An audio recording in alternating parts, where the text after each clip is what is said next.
بسم الله الرحمن الرحيم.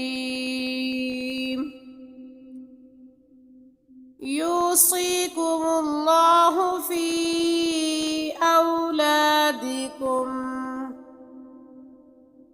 للذكر مثل حظ الأنثيين،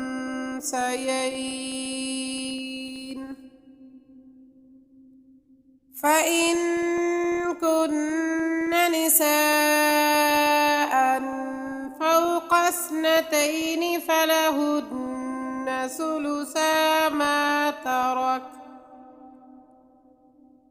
وإن كانت واحدة فلها النصف، ولأبويه لكل واحد منهما السدس مما ترك إن كان له ولد، فإن لم يكن له ولد وورثه أبواه فلأمه الثلث، فإن كان له إخوة فلأمه السدس من بعد وصية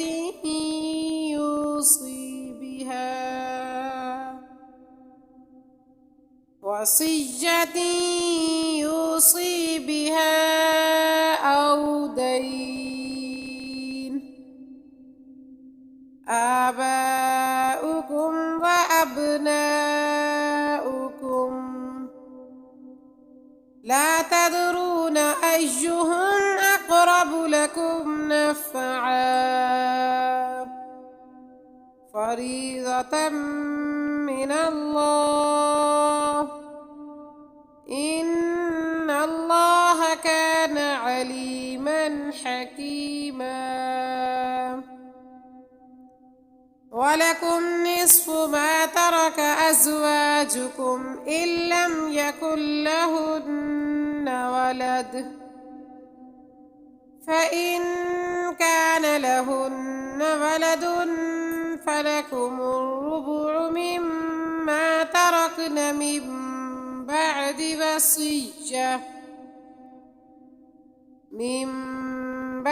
وصية يوصين بها أو دين.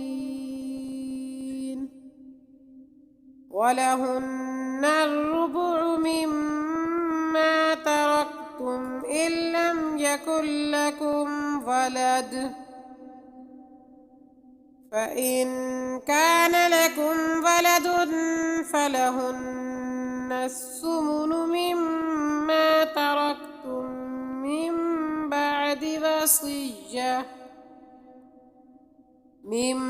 بعد وصية توصون بها أو دين.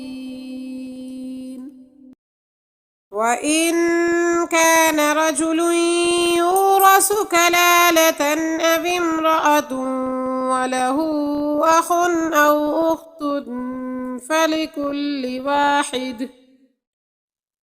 فلكل واحد منهما السدس،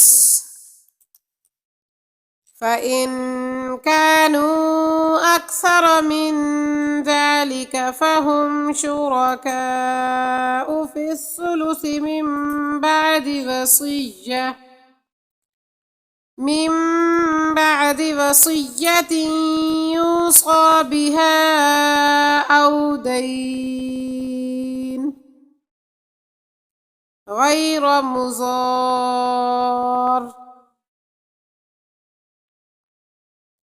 وصية من الله،